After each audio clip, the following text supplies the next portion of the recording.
So the program of today is that first we have this, this opening session as we're having it now. We will soon have a speech by our credible coordinator, and after that a representative of the government of Ireland, the Department of Agriculture, Food and the Marine.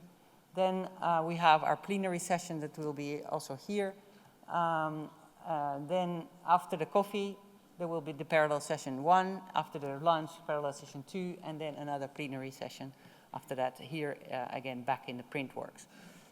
After that, there will be a wrap-up session which will be focusing on the recommendations as they have already been prepared by the different session organizers. I will tell something later about that before we go to the coffee break. So for now, next slide please. I would like to give the floor to Tristano Bacchetti de Gregoris, our coordinator of the Credible Project.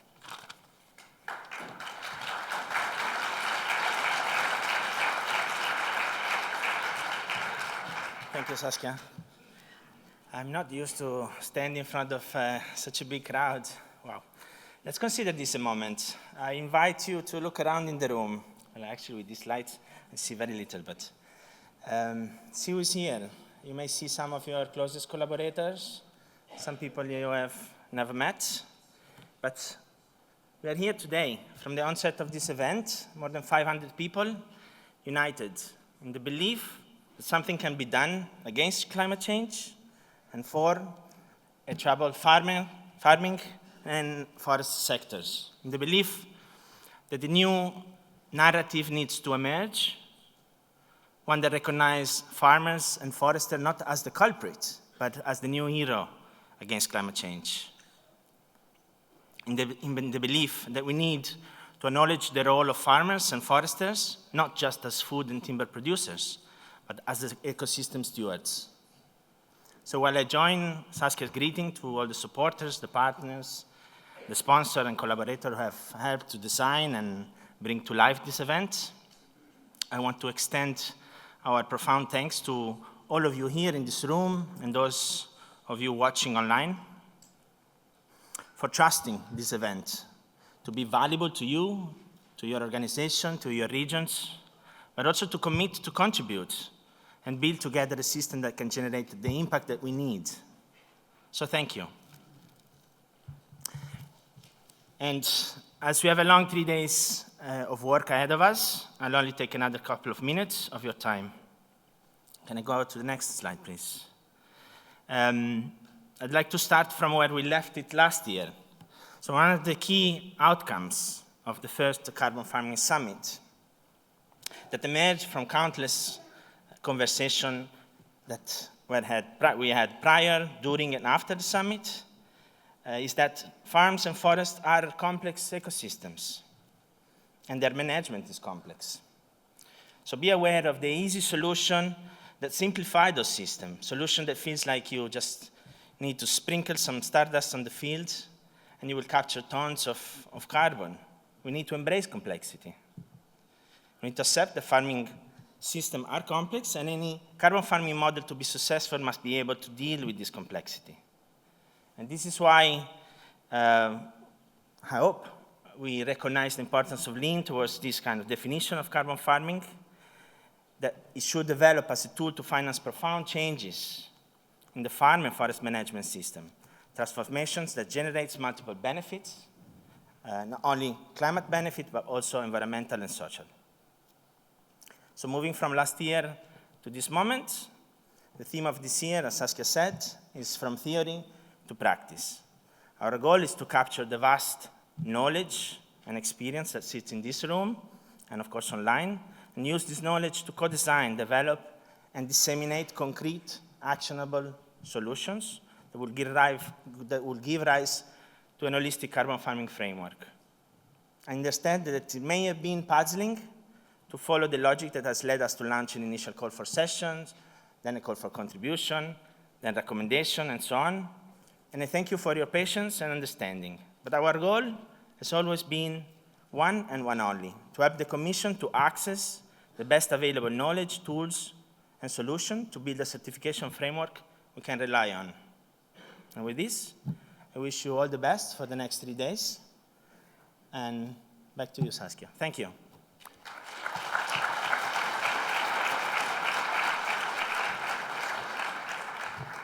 Okay, so now, next slide, please.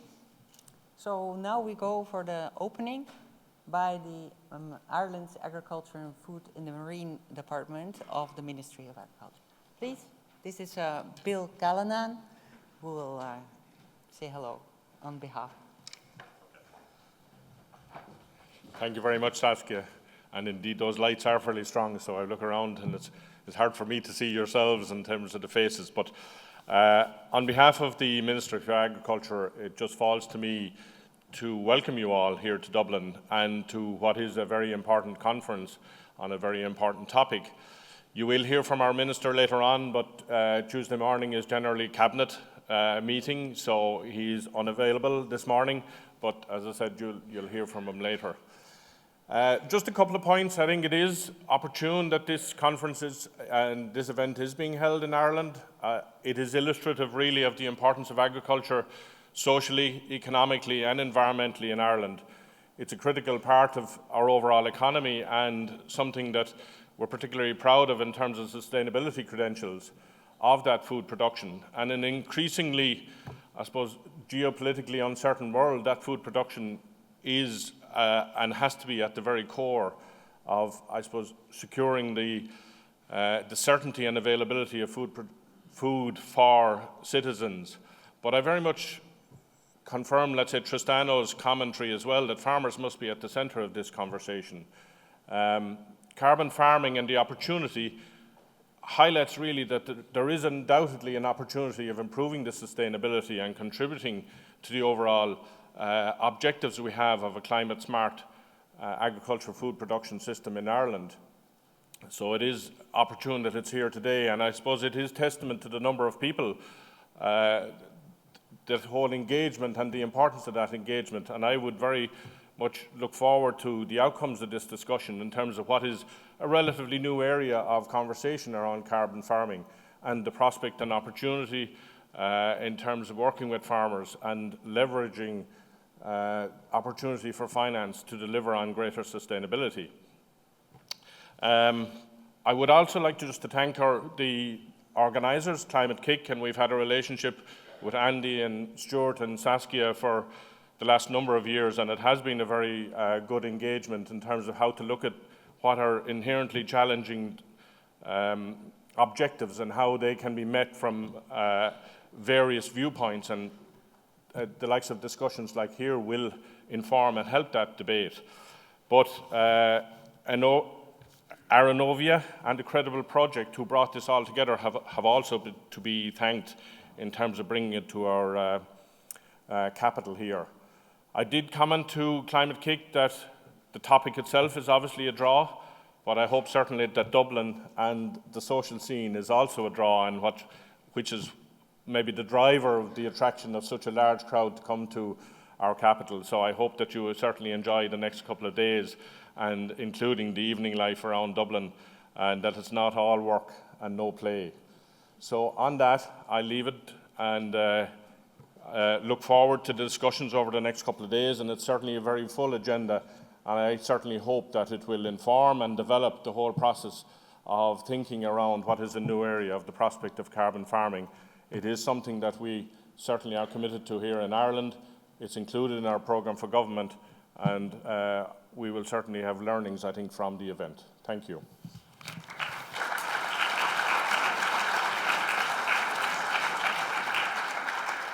Thank you very much. Now we are, next slide please. We are ready for our first plenary session.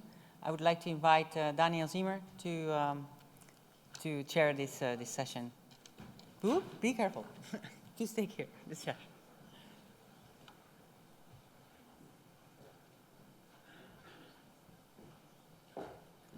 Good morning, everyone.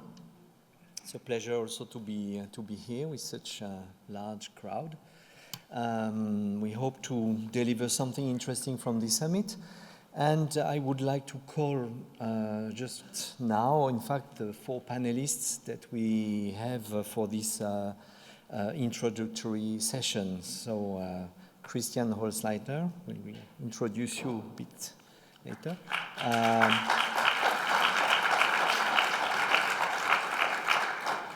So Christian is the head of unit for land economy and carbon removals in the Directorate General for Climate Action in the European Commission. Many of you know him. He's leading the work of the European Commission on sustainable carbon cycles, on the carbon removal certification framework, and he has been working for the Commission since already 2012 in various positions always related to policy development, particularly on ETS, the general ETS, not the Agri ETS, but also on state aid and other important issues. I think we will have the other panelists later so that you can deliver your presentation, Christian, because you will update us on where we are at the moment on the agricultural vision and on the carbon removal certification framework, and then I will call the other panelists. Good morning. Pleasure to be here. It's the second Carbon Farming Summit, and Valencia last year was already amazing, but this is huge. So big thanks to Saskia, Daniel, Tristano for pulling this off. And I hope you'll very much enjoy these 3 days. So my job is to give you an update from Brussels and to kick this off. Can I have my slides? My slides?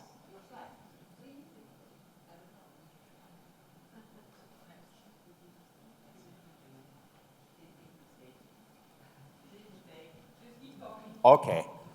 I can also do it without the slides. So despite all the difficult situation we're in geopolitically, we stay on course for climate action, for making Europe climate neutral by 2050. So this means, on balance in 2050, we shouldn't add any more CO2 to the atmosphere, because this is what counts. So for this, in the first place, we need to reduce the emissions across the whole economy, also in agriculture. So we currently have around 400 million tons of CO2 emissions each year from livestock management, the use of fertilizers. And we should cut them at least by 100 million tons, about so a third, down to 2050. So we'll always have emissions from the production of food, biomass. That's very clear. We'll never be able to go down to zero. But the amazing thing that agriculture, the bioeconomy can do, is also to remove carbon from the atmosphere. And this, over time, will become more and more important. The amount of carbon that we can store here with us will be one of the key performance indicators when we look towards 2040, 2050. The carbon that we can store in our soils, in our forests, but also the products that we make out of it, like construction materials, chemicals, and so on.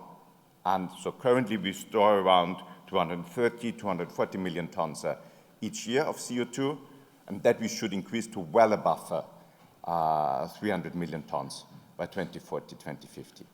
And this is what I'm so excited about, then we have value chains in the bioeconomy that are effectively good for the climate, because we take CO2 out of the atmosphere. And this is not only the farmer, this is an engagement of the whole value chain. Also, how do we consume our food more sustainably? What do we do with food waste? When we incinerate it, do we use it again as compost? As I said, with all the opportunities in the bioeconomy, circular economy, there are so many things that can be done.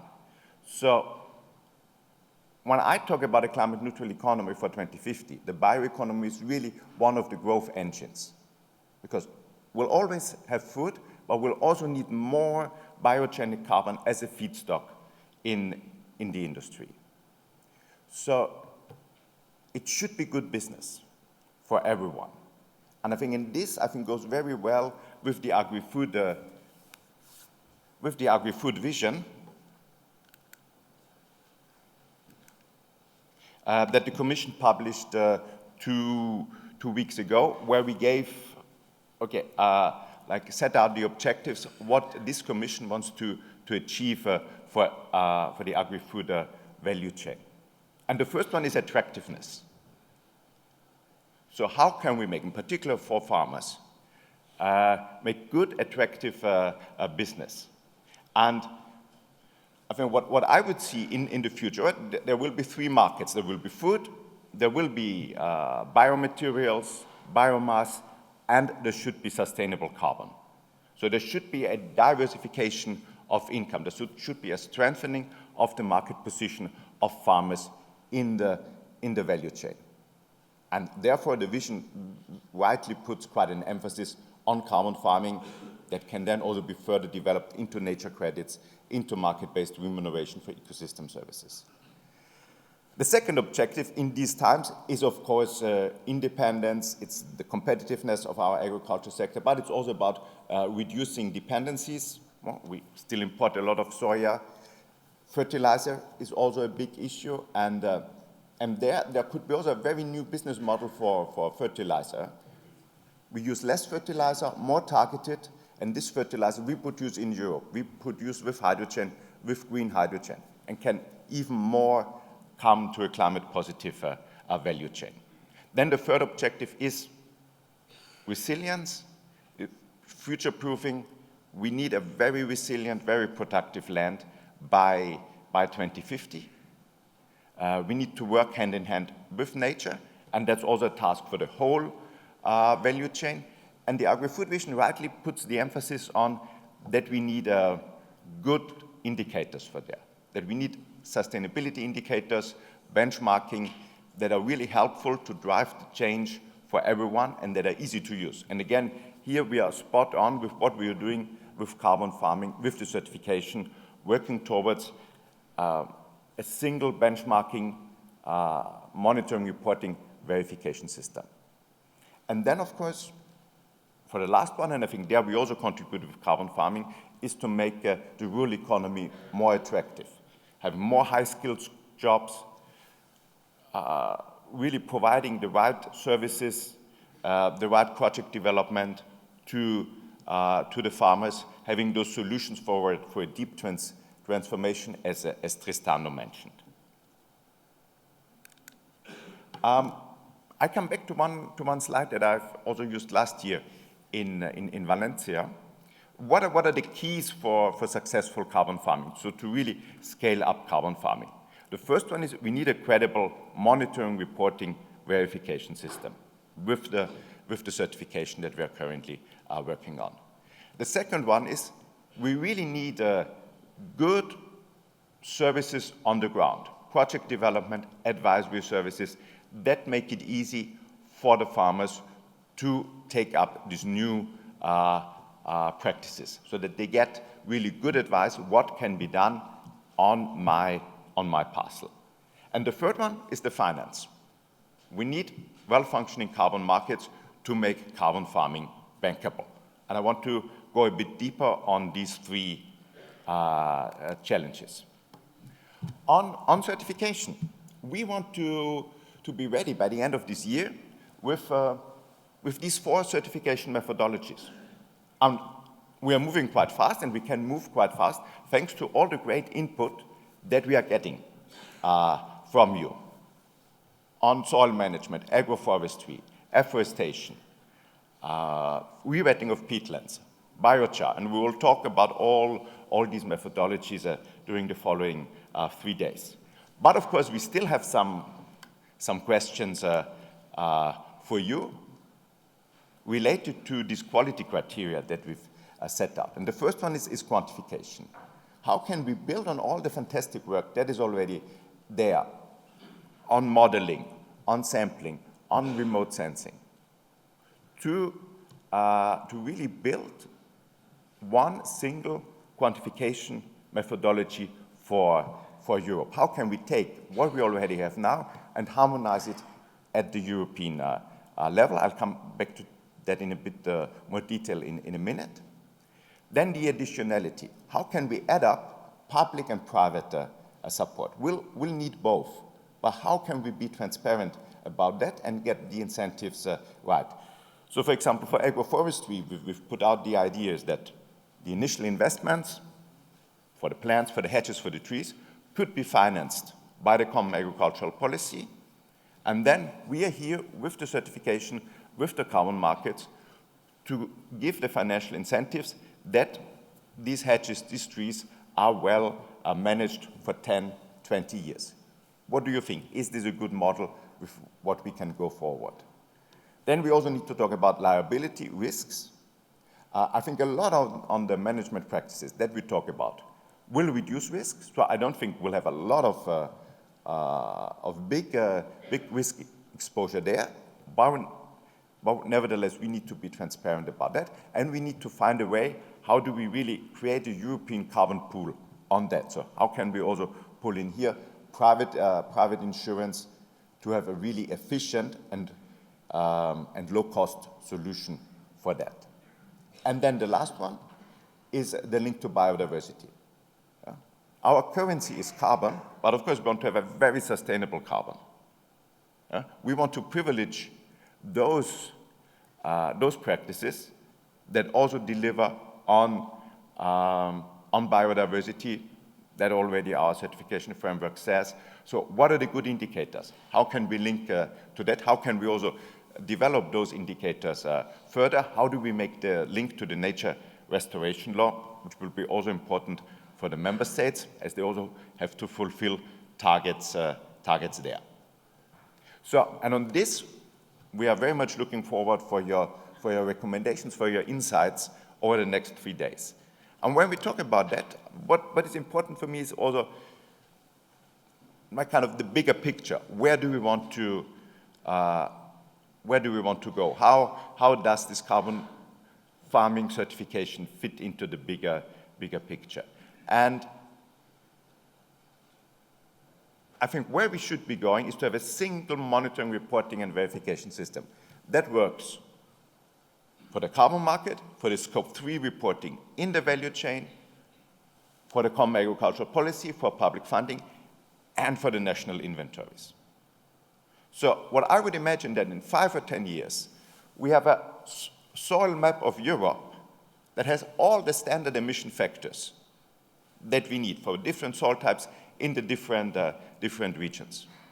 And then that can be used for the Scope 3 reporting for the national inventories. And the ones who want to do more, they get these credits under CRCF. And our colleagues at the Joint Research Center are already doing fantastic work in going there, and there will be a session on Wednesday with Panos, where you get to know more on how this can be done.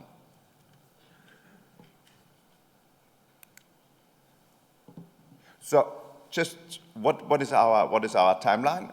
Our certification framework has entered into force in December. This year, we want to have the first methodologies adopted, of course, also depending on your input, on your views, how you see whether you think we are ready to go ahead. We would be very keen to start the certification already next year. So to invite the existing certification schemes, but also very keen to get new certification schemes into the system. And then by 28, we should have an European-wide registry on this. So then quickly to the implementation on the ground. As I said, I think farmers really need good advice on how they can adopt these new practices. And there's not so much that I can say from Brussels. I think every time someone in Brussels tries to tell farmers what to do, it's a bit of a failure. So this is really about the local knowledge. How can you get farmers together? And I don't think there will be a one-size-fits-all solution. I have a lot of sympathy for these landscape approaches, so where you get more farmers together, where you think about, okay, how can I best use this land, this bigger area? There are economies of scale, scope, you can reduce the administrative costs, and you really can do a transformation, as also Tristano said. And I think the other thing what is important is that we have a healthy choice on service providers, but also on certification schemes, certification bodies, so that farmers also really have a choice between different providers. And well, as I said, I think we as Commission cannot say so much on what should exactly be happening there. We can, of course, support a lot of you, a lot of startups. It's very good to see the interest that we see in carbon farming for our Horizon projects, for the soil mission, for the LIFE program. We've been financing more than 250 projects related to carbon farming, and this is just increasing. And we are preparing the calls for next year, and we have another, I think, set of very interesting topics for you. So it's great to see all this interest. And then I come to the last part, and that's the carbon finance. That's the carbon market. So how do we finance all of this? How do we finance that transformation? And there are two important pieces of regulation. There's the Corporate Sustainability Reporting Directive, so for voluntary net zero claims by the big food processors, but also by the big companies in the bioeconomy. We've made a simplification, the Commission made a simplification proposal last week, so that we focus more on the bigger companies, like with employers above 1,000. So I think still the bigger food and biomass processors will have this obligation under the CSRD as in the past, so effectively maybe not so much will be changing. Then we are negotiating green claims. So how do we communicate these green claims towards the consumers? There, the negotiations between Parliament and the Council should be finished hopefully by June, July, and hopefully there we will have a simple and practical solution how these green claims can be made. So that again we have there more certainty and can create this market for the carbon farming credits.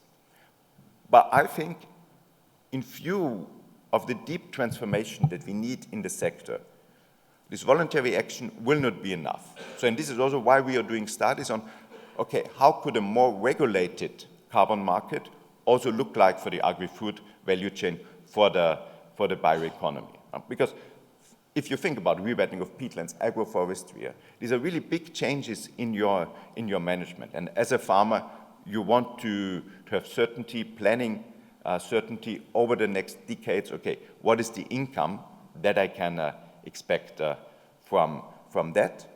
And so we are looking at different models. This is one of them, how such a future carbon market could look like. So for the farmers, for the foresters, it would be voluntary. No one would be forced to adopt a certain practice and so on. This is your business decision. Do you want to continue more traditionally? Do you want to provide more ecosystem services and then get rewarded on the carbon market? From where would the demand come? Of course, in the first place, from the value chain itself, from the bigger food processors, from the big biomass processors. And there, we could have some simple rules like saying, okay, they have to reduce their Scope 3 emissions by 2 percentage points until 2050. That would be a very clear path, a very clear demand. And these reductions can be fulfilled by buying these carbon farming credits. And there we should also give flexibility. You can buy it from the ones who also provide the food to you, the inputs. So you can have bilateral contracts, but you should also be able to just buy it on the market. So that you also have here flexibility, different ways how you can fulfill these obligations. And then public authorities like the Commission could come in and maybe have European-wide calls for buying up carbon farming credits. So really creating lead markets, creating the early demand, kicking off that market. So you could think about advanced contracts so that we would pay now against delivery in 5 or 6 years. So we really could kick off that market. And then We could also think about some demand from outside the sector, like, for example, for airlines or others who will also have always emissions that they need to compensate. And that could make sense maybe for land that you really take out of the production, like when you re-wet the drained peatlands. So then you would have one market, and markets always work well when you have a high number of buyers and a high number of suppliers. And that we would need to discuss, can we achieve that?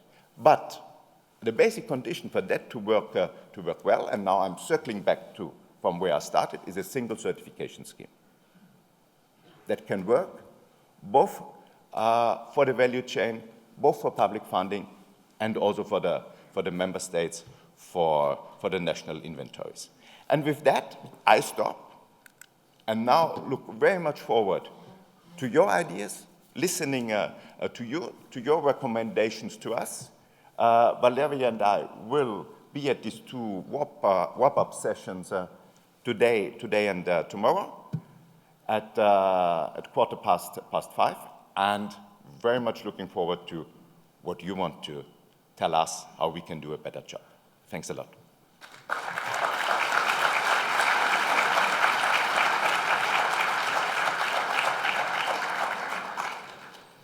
Thanks a lot, Christian, for this inspiring speech.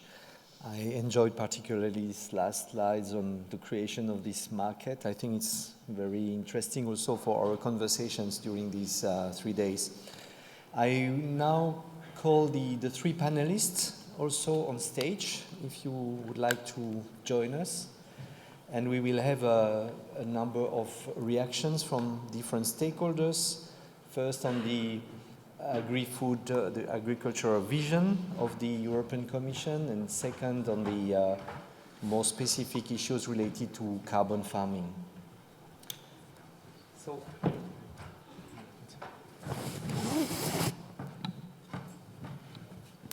do you hear me? Is it working? Sure. Do you hear me? Okay. Okay, so we have in addition to Christian, we have today three distinguished panelists who will be reacting to what Christian just explained to us. So we have, I'm starting just next to Christian, we have Eric Soubeiran, who is the CEO of Livelihood venture funds, who bring together a large and diverse group of industrial investors. So livelihoods funds create or support rural energy, mangrove restoration, agroforestry, sustainable supply chain, and smallholder farmers in the global south and also in Europe since 15 years. Eric has occupied several lead positions in the agri-food sector, namely in Unilever and in Danone, where he has been the Chief Sustainable Officer. He also currently holds several non-executive director positions in organizations such as Gold Standard and the Carbon Trust. Then we have Bill Callanan. You already heard from him in the introductory speech from the Irish government. So Bill is Chief Inspector in the Ministry of Agriculture of Ireland, with responsibility for provision of scientific advice on agriculture and the environment. His responsibilities include climate change, nitrates and biodiversity, livestock breeding, horticulture and crops, as well as pesticide registration and controls on feed and fertilizers. Finally, Jocelyn Gainche is a farmer. He manages what we call in French a GAEC, which is a collaborative farm in Western France. And he produces cereals, pork, and beef. And his farm is a laboratory where he tests innovative practices well aligned with carbon farming. But Jocelyn has also an international experience. He has been working in Poland in an agro-business group where he developed advice to farmers to implement conservation farming practices. So we have these panels plus Christian, and The idea now is to first react to the agriculture vision and into the current context in which we are operating, where we see a lot of farmer discontent, agri-bashing also in our societies, difficulties for the agriculture sector to reduce their emissions. So here the question we are asking not only to the panelists but also to you, if we could have the Menti question about, so how to engage farmers in this current context. Is carbon farming a good idea? Is it really a way that we can engage really in transformation of agriculture? So you have, I think, a new code, am I correct? The code, yeah, on top, I don't know if everybody can see it. Oh, no, this one is not working. It's a new code, sorry for this. So 710059 set 8. Sorry for this, we changed the code. So, Bill, Ireland has an ambitious program for the transformation, not only for carbon farming, but also for the transformation of agriculture. What are your priorities in Ireland to get buy-in from the farmers? Okay, thank you very much for the question. So I suppose when I consider an event like we have here, it's really about posing some questions for people to consider, I think, over the next couple of days from my perspective. But just to give you a sense of the importance of agriculture and the context in Ireland, we have about 130,000 farmers in Ireland. Agriculture and food production is generating 19 billion in value of exports, which is about 8.5% of the total export value from the country. And it's about a third of our emissions. So agriculture in Ireland is critical, as I said at the outset, from a social point of view, from an environmental point of view, and also from an economic point of view. It really is, I suppose, the fabric of rural Ireland, and it's critical that we engage with farmers in terms of this progression.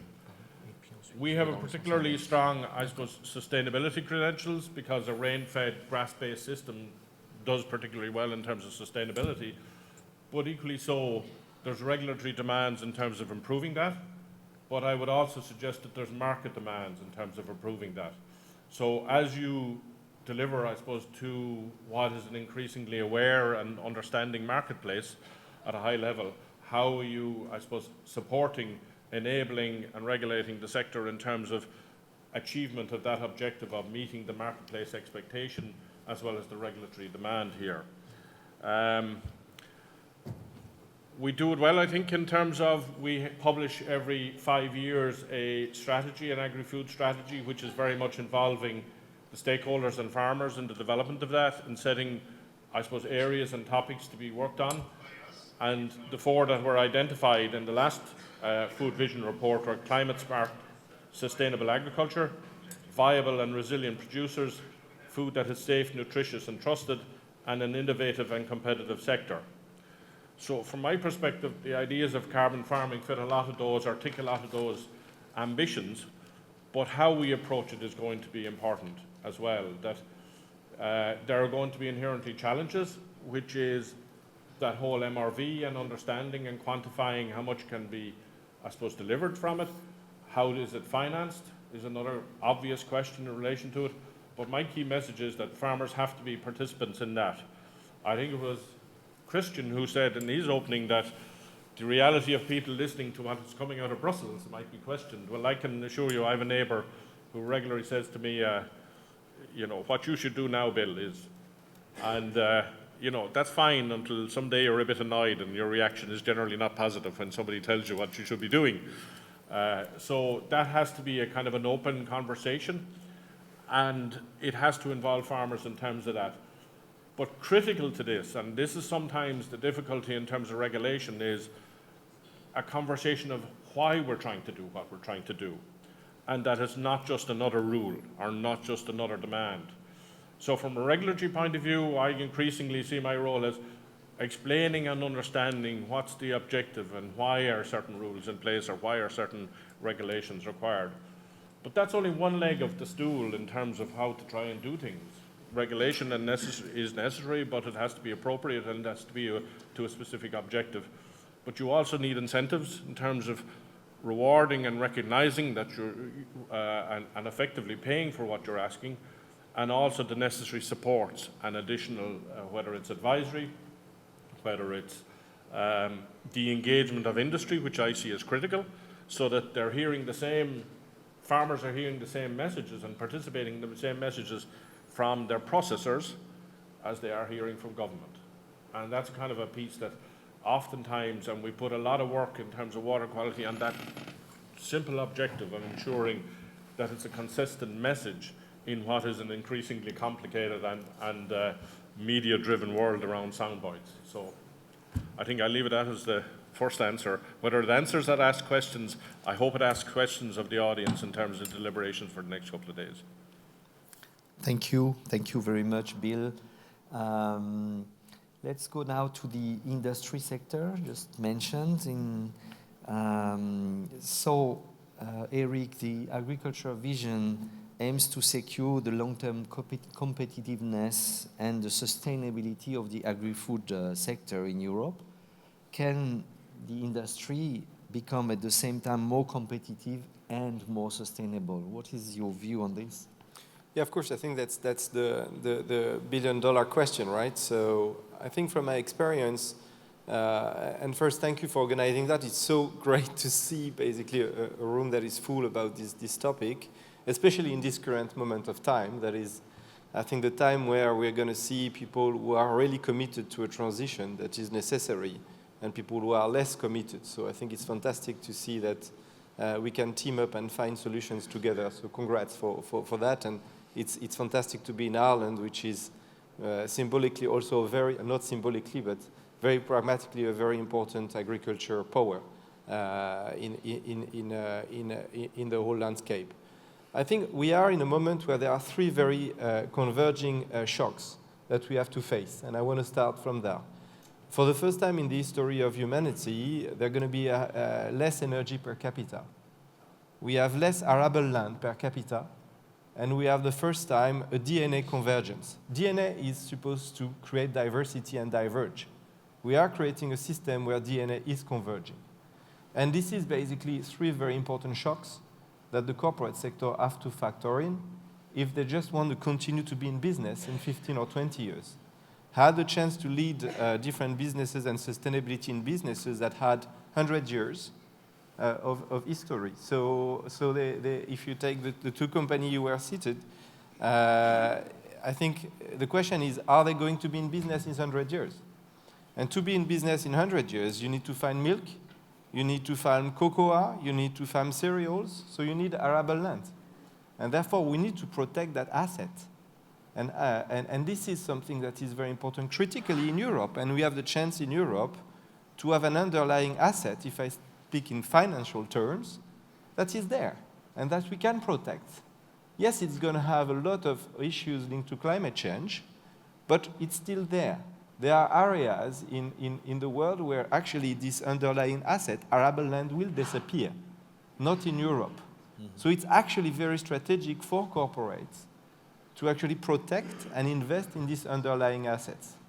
And I think this is one of the very important elements of carbon farming, which is to look at basically the soil as an asset. Mm-hmm. And I think I would, it's not only about basically finding ways to finance the transition, and I can come back to what we're doing in Livelihood there, but it's also about looking at basically our soil as an asset per se.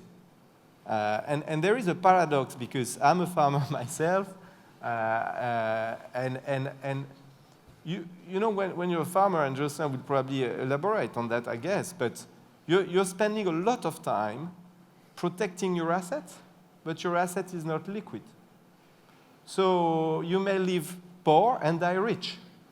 I think we need to change that paradigm, and we need to find a way where actually when we're investing and when corporates invest money into protecting an asset for everybody, this can be materialized in something that is an upside. And this is how you're going to combine efficiency, economic incentive, but also protection of environment. And this is what we do in Livelihood for 15 years, because our conviction in Livelihood, this is what we call livelihoods. Here we're mobilizing corporate sectors to actually mobilize capital. And this is our model, to mobilize funds to invest into the transition. So it's a mutualized approach. We have corporate like Mars, Danone, Hermes, Chanel, Schneider Electric also, investing into a pool of assets to incentivize the carbon farming models everywhere in the world, including in Europe. And if I take a program in Brittany that we are actually developing right now with 10,000 hectares over the last 5 years, we have 100 farmers in this program. We've seen that actually the production costs have reduced by 30%. And actually, it has reduced actually faster than the impact on yield. And now the yields are actually breaking even. So it's accretive, it's creating value for the farmers. Where we face difficulties right now is actually the scale-up of that, especially when it comes to the mechanization that is required by carbon farming. And that requires investment. So I think there could be a lot of strategies complementing what you said, Christian, where I think the authorities can help unlocking this investment paradigm to incentivize carbon farming. But I don't want to oppose, and I don't want to be too long, but I think what we are finding in livelihoods with our experience is that there are ways not to oppose productivity and economic viability and carbon and protection of the natural capital. And that's I think what is very important. And we are seeing examples in the UK, in France, in Poland, where we can actually combine both. But at the center part of it, there is an untapped potential, which is how do we valorize this asset? Thank you. Thank you very much. And indeed, it's also an issue of balancing between short term and longer term, and how do we make this happen, indeed, and how is carbon farming a tool to do this also, yeah. Very good. I move now to the farmers, and the farmers are, of course, the most important, or at least among the most important farmers in this area. So, Jocelyn, from your experience also, how do you see the current context, and how, in your view, should the common agricultural policy evolve in order to support the farmers? But we will go later to CRCF, but just in a broader view now with the policy in Europe. Yeah. So thank you everybody to listen to me, because as a farmer, generally we don't have the chance to speak to so many people. We meet our cows, our pigs, we speak to our plants, but generally not to so many people. So thank you. I would say first that what I expect from CAP generally is that it would protect and help farmers to actually develop systems that help them to, in this climate change context, and also all these geopolitical, let's say, events that are going on, to be sustainable, let's say, to be able as a farmer to think long term and not only short term, because with all this increase in the frequency of crisis, I observe on my farm, but also with my neighbors, that we are focused on short terms now. We try to think day by day or year by year, because it's extremely complicated today to build a long-term vision in such a variable context. So I would say that, yeah, I would like that CAP help me to develop such a system. I would also think that I would like that CAP help me to raise the profitability on my farm, because economic is still an extremely important key to run a business. And if we want that farmers develop and improve, let's say, their skills to build sustainable farming, we will need to be profitable, because at least it will give us some peace of mind regarding the economics. It will be still an important element to take in consideration, but if you are not only focused on how to pay your bills every month, you have time to think about how I can implement new techniques on my farm. So that I think it's really another key. And then, the last point that I would like to say is that from my point of view, I would like that CAP help us to slow down the reduction of farm numbers, because I observe in 5 years now, or 6 years that I'm farmer, the important decrease of farm numbers. So the farms raise in size. So it's, for me, can be an opportunity to raise my business, but in a way, I'm extremely, I would say that, not sure of the result that it will bring, because I think that we will, let's say, lose the life in the countryside as the farms will be bigger and bigger. And I'm also extremely afraid of losing food processors that are step by step or becoming bigger, or they are just collapsing. And me as a farmer, I really appreciate to have the choice to who I can sell my products, to have the various, let's say, people to who I can sell. So I really would like that, yeah, we try to keep this network of people, farmers, I would say, and food processors on my territory. Thank you very much. So we have already a number of reactions from the room. I would like to take just a few of them. Maybe one perhaps for Christian. The Agri vision did not mention anything about LULUCF and how this might interfere with carbon farming. How will the Commission ensure clarity in this? So is it true that the vision doesn't mention LULUCF first? Yeah. So, what LULUCF sets out is the target for our member states, is the ambition for the Union, how much carbon we want to remove every year. And there we've set out for 2030 the ambition of the 310 million tons. That's there, but the question is, how do we reach it? So, and this is why the vision talks so much about the carbon farming, about the instruments, how we get there. And of course, as I said, we need the market-based approaches, but we also need the CAP.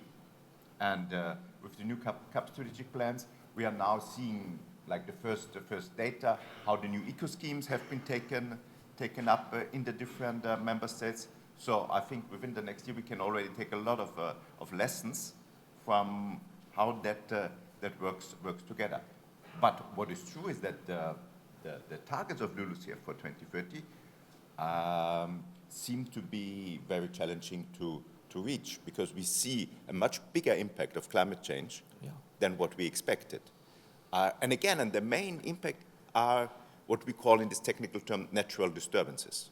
It's what we see in our forests. We suffer from the decisions that we took in the 1950s to go so strongly into monoculture. And a lot of that, what we have now in the forest, the trees don't withstand the climate change. So it's really what these numbers, what they are telling us is it's really very urgent that we change our management practices, because otherwise we won't have a resilient forestry, agriculture for 2050. Yes, and it's indeed important to see how the decline of the carbon sink has not almost accelerated in the past 10 years.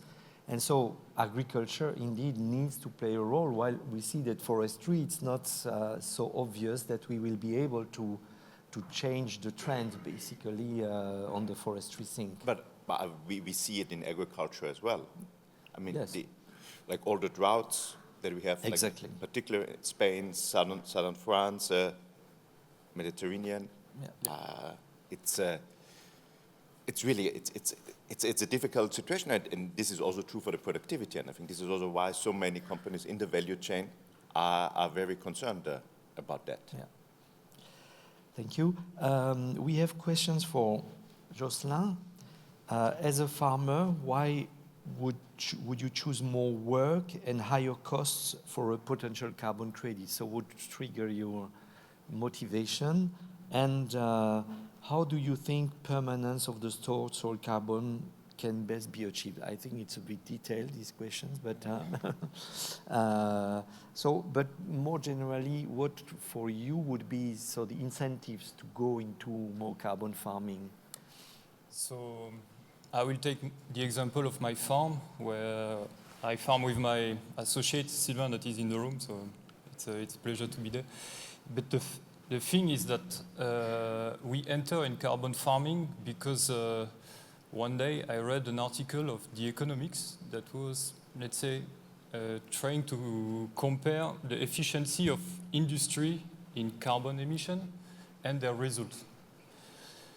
And when I saw that, I said, but it's industry have a problem, or they try to face this problem, but farmers have exactly the same problem because energy, fossil fuel, we are really dependent on them because we use fertilizer, we use machinery that use fuel. And I was thinking, it's true that if we want to be less dependent to those global markets where we don't have any, let's say, power to manage it, we must be efficient with energy. So we looked at it, it was in 2020. The fuel cost was still relatively low, and the fertilizer cost was also low, to a point that, economically speaking, there was no interest for in a short term, for my company or my farm to really go into, let's say, carbon farming practices. But I thought if we have to think long term, and as we are young, we have to think a little bit long term, let's try to work on it. So we started by use more conservative practice for the soil, because soil was for sure something extremely precious, like Eric said before. We have only one soil, so if we spoil it from the beginning, we will not have anything to finish our career as a farmer. After that, we work to reduce drastically the use of synthetic fertilizer. And that was a key, I think, in all our system, because thanks to that, we completely changed our mind. We succeed to reduce by 70%. Maybe later I will show a presentation where I will explain how we did that. By 70% our use of mineral fertilizer without reducing our production. So we were able to keep, let's say, the turnover, the product on the farm, and we were decreasing the cost of production. Mm-hmm. So as a business manager, it seems extremely interesting for us. That's why we are going into carbon farming today. Thank you very much.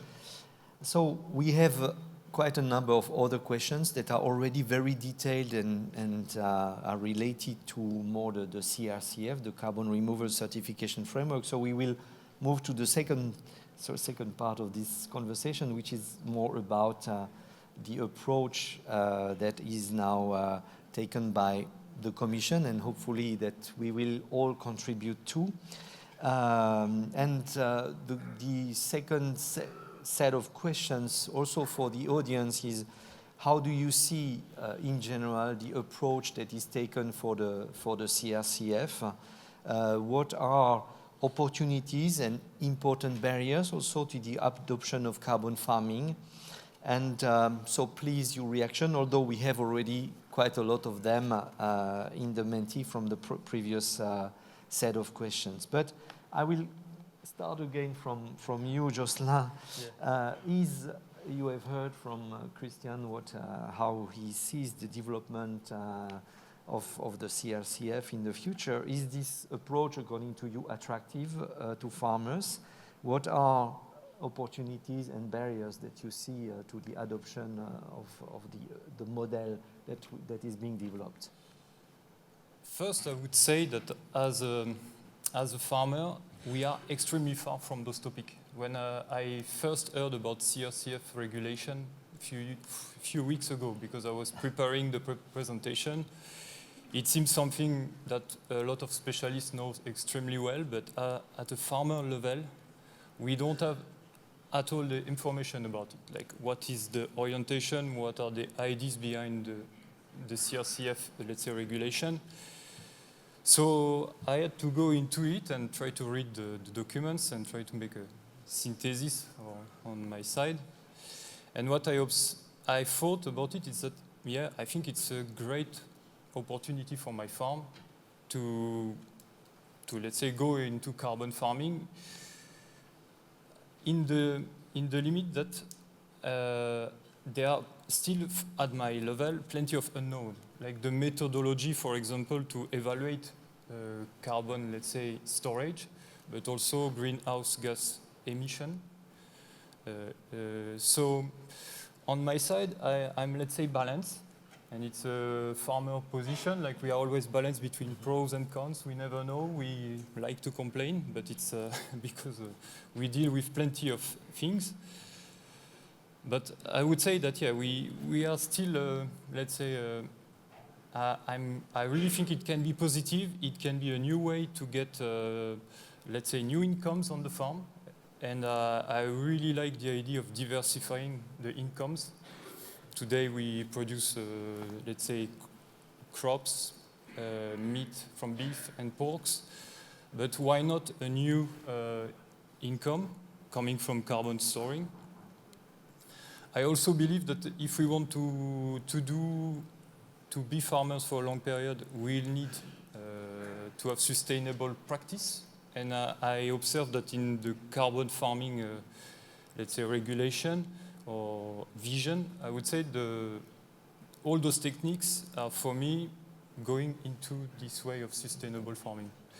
So I'm really curious and I want to know more about it.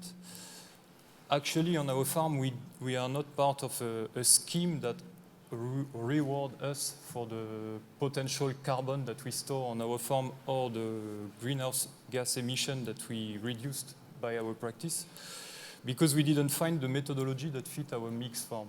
So I really would like to meet people in this assembly that could present me something that could fit with my business. And after that, it's only a question that if we are reward for what we do, I'm sure that farmers will implement carbon farming practice. Thank you. Very interestingly, we had in the preparation of the summit, we asked the session organizers for recommendations, and this issue of how to get farmers know better what is the potential, what is needed to advertise or at least engage the farmers, but also the farm advisors, is one of the issues that we'll take, I think, in the wrap-up in the evening. Eric, how do you see the role of value chain actors in the implementation of the CRCF and of carbon farming in general? What's your view on this? I think there are many things that has been said on the farmers we're working with across Europe, for instance. I think first, to build on what Jocelyn was saying, and I will answer. The approach we're having with the farmers in Brittany, in Poland, and in Europe is actually, we have methodology, so we can discuss with Jocelyn. We are actually financing the transition based on practice changes. So the approach we're having is we are identifying several practice changes in a crop rotation or in a farming model that we want to incentivize, and when the practice is actually developed and deployed, we give a premium. Right, and it can represent about 80 euro per hectare in Brittany, for instance, right? So this is how our funds are helping the transition. And we have been able to do that because we've mapped out what are the GSG equivalent of the change of practice at a farm level. So there are methodologies existing. It's true that there needs to be an harmonization. But, the first time I've been discussing, for instance, carbon sequestration in the soil, it was at the COP, I can't remember, 17 in Bonn, the Fiji COP that was in Bonn. And I think we need at some point to take a leap of faith and say, let's harmonize. It's not perfect, but I would say roughly right is better than perfectly wrong. And I think we are at this juncture where it's actually very important, if we want to mobilize, private financing to the transition, that's why I go to your question, we need to accept that, yes, there is an era of incertitude. And I would tell you, I think having managed sustainability in large corporate, I think that's okay. Because the situation right now is that when we develop large carbon insetting schemes in Scope 3 for large corporates, actually you cannot mobilize soil sequestration. And it's absurd, because we know it exists. Yes, it's difficult to evaluate, but okay, let's take a discount of 50%. But even if you take a discount of 50%, you still account for the other 50% that we're not accounting for now. So that's okay. And let's get the science improved. So let's get a margin of error.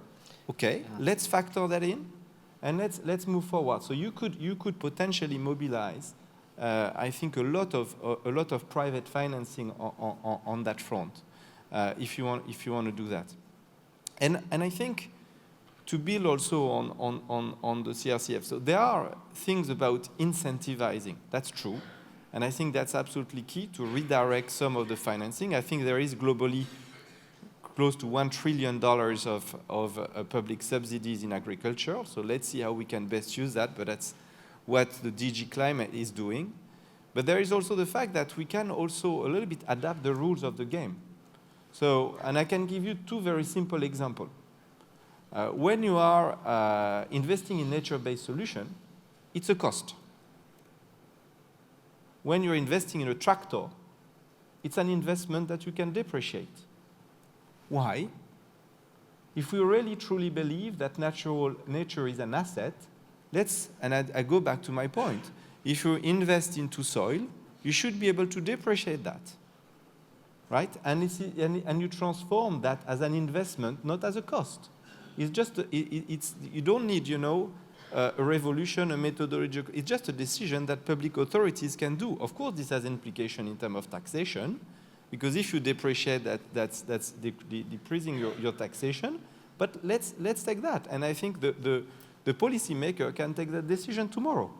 So that's one example, and it doesn't necessarily mean mobilizing CIP or redirecting existing financing. It's simple. One very simple example. The other I think example that for me is, and I want to go back is, and to the point of Jocelyn, because I think it's very true. I think 60% of the farmers now are more than 60 years old in Europe, or something very close to that. So in the next 10 years, we have a huge risk that Jocelyn was mentioning, but we also have an opportunity to consider basically how we want to repurpose those lands, and how do we mobilize basically the assets. And what I've always loved in natural asset is that it's the only asset on earth with good art, then when you invest in it, it's appreciating. But today, this appreciation of natural asset, nobody is capturing it. Mm-hmm. Nobody. So it's a massive value creation that exists, that is there, and that nobody is capturing. So if you think it this way, that can actually help you to mobilize a lot of financing differently. So I think it's just two illustrations, Daniel, to your point about how we can reconcile private sector competitivity and value creation with protecting nature. So, and we are at Livelihoods trying to test different models. I will giving you the example of practice incentivizing, which is, I would say, something that works. But there could be something that is more disruptive, like the one I was mentioning on assets, or considering investment as a true investment in nature-based solutions. Thank you. Very interestingly, there are, at the moment, we see a number of initiatives that go in that direction, like, I don't know if there are people here from the land banking group who are trying also to go in the direction. So, yes, absolutely, there are more ideas to be tested in the future. Now go to you, Bill. How do you see also the role that Ireland is playing to develop your carbon farming program, and how do you see the connection in particular with the CRCF? You have Ireland and CRCF. How do you see this? I suppose, I'm going to respond a little bit to what I've heard, and I suppose reflect on how maybe as a government official we consider and try and bring these things forward. So in the first instance, I see this as there's opportunities here for agriculture, whatever way you look at it. I think it was Eric articulated that there's multiple demands now in terms of what land is used for and the economic opportunities that arise from that. So when you think about that, food has to be a core. We cannot in any way suggest that that diminishes. And it has to be critical in terms of even the European Commission identified that in Europe we have certainly an adequacy of food, but the affordability is sometimes a challenge for citizens. But thereafter you have to reflect in a low carbon economy, there will be demand for land for energy, for the bioeconomy, for alternatives to plastics and the generation of same, for building material, etc. So there's inherently going to be a tension over time in relation to the multiple demands. So presenting it in a way of saying, well, we're going to repurpose land, I would come at it from a different perspective, which is how do we create opportunities for farmers in relation to how they use privately owned land to generate an economic return in the context of these multiple demands, okay? And society will have that of farmers. So thereafter then you look at it and say, well, look at if these are opportunities, is carbon farming and the opportunity of same a potential tool to that objective? And I do see it as that. But it's built around a couple of things then. Government can grease the wheel in terms of policy here, but it cannot run it. Ultimately, you have to have economic models that are logical for the marketplace, but also for the farmer in terms of ensuring that it makes sense. And farmers are used to getting sold ideas. You spread this, you're going to get 10% more production. You use this product and, you know, it's a little bit like an elixir. It'll solve all ailments and it adds cost, but it's going to generate more money. But they are financially astute in terms of understanding and seeing examples in front of them of what has worked and what makes sense on their farm, and then will transfer it. So from a government perspective, for me, it's around creating the building blocks in some ways. So at national level, we've invested heavily in the soil carbon observatory, and we have the highest density of Europe in terms of soil carbon monitoring implemented by Teagasc, and I see Carl Richards here, to better understand what's happening in terms of carbon moving in and out of our soils. We have over 1 million hectares that has been, farmers have been supported in terms of soil sampling to similarly get a good understanding of a baseline effectively of, well, look at what carbon is in our soils. And thereafter then you look at what are the building blocks around confidence so that the marketplace understands what's being traded or sold and generates an economic value in that confidence. And that may be around, you know, I suppose certifying the processes in terms of generating the data here rather than we doing that and making sure that that confidence isn't undermined by poor practice or, I suppose, undefendable claims.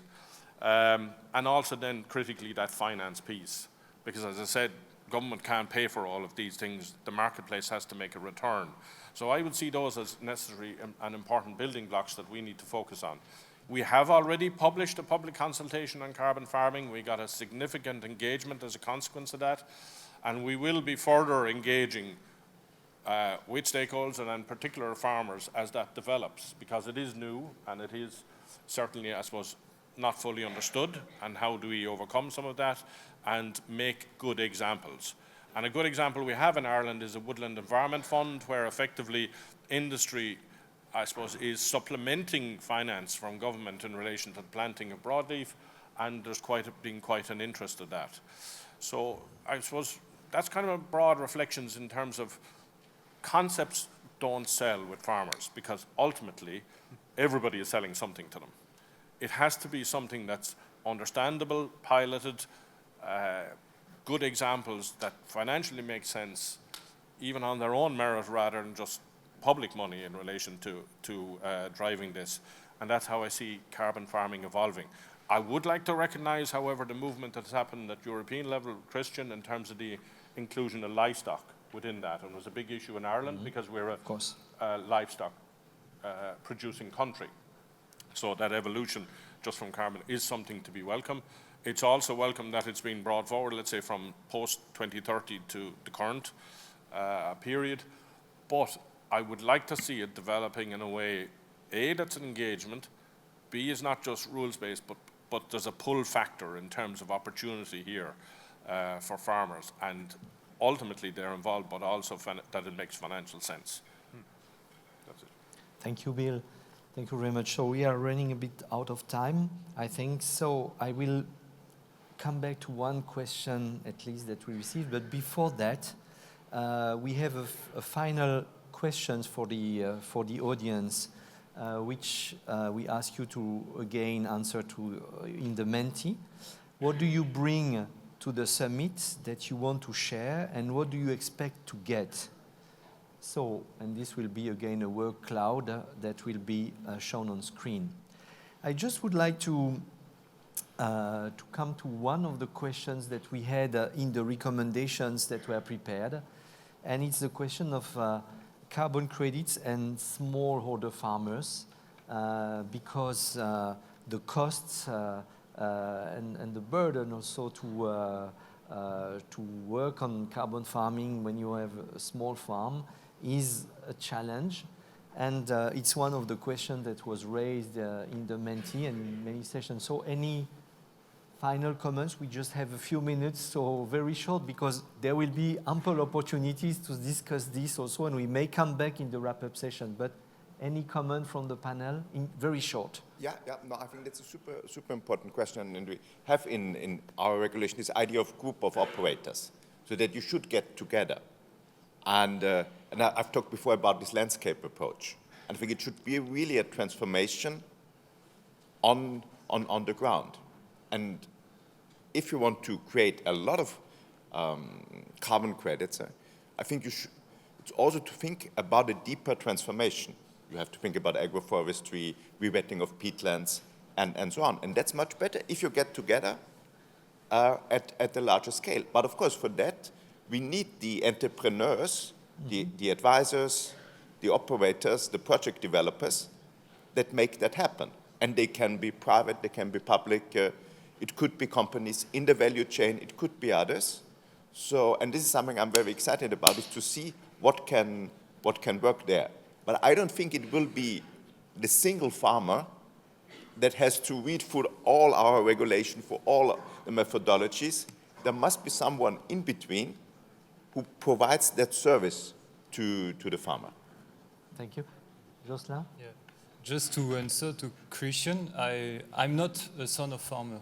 And I enter in this community of farmers that are strongly, let's say, living the legacy of the farmer's life, or farmer's family.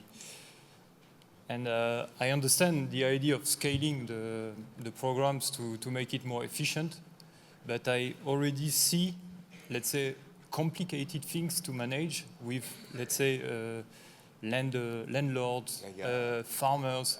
Personally, on our farm, we are renting our lands for 99% of it. How do we establish, let's say, a carbon farming project that potentially my landlord will say me, but I see that you raised a lot of money on my fields that you rent. So I think it's normal that I should get better reward. So give me, the rent won't be 200 euro, it will be 500 euro. So it's extremely dangerous. This, I think this, let's say, ground question is extremely complicated. Okay, thank you. So, Eric, very short. I think we've been developing at Livelihood the first carbon funds in continental Europe 15 years ago. So we have a bit of experience on that front. And we always considered that carbon credit is a mean, it's not an end. And that's very important. Mm-hmm. You need to understand why you have the credits. And I think what Jocelyn is saying, what Christian is saying, is that it's exactly going in that direction. It's a way first to mobilize private finance, to finance a transformation, and to reward the impact. So I think it's very important. And I think there is therefore two discussions here. Do you need to trade carbon credits? Mm-hmm. I think this is very important. And what are the conditions of trading? For instance, at Livelihoods, our investors have taken the decisions not to sell their carbon credit on the secondary market. So there is no credit that we are delivering that are sold on the secondary market. I'm not saying that should be the rule, but this is very important because either you think it's a speculative system or it's a rewarding system. And I think that changes a lot the perspective of the action according to me. But we can discuss, I think, during the next few days in a more detail. But I'm not saying there is a golden rule, but I think this is a very important difference because if you are in a trading scheme, then you enter into discussion like the one you are mentioning just now. Okay, your landlord wants to have more because actually it's a trading scheme. Okay. Thank you. Thank you all. I'd say nothing because Saskia is doing this. Yeah. Yes. Okay, Saskia. So thank you very much for all these insights.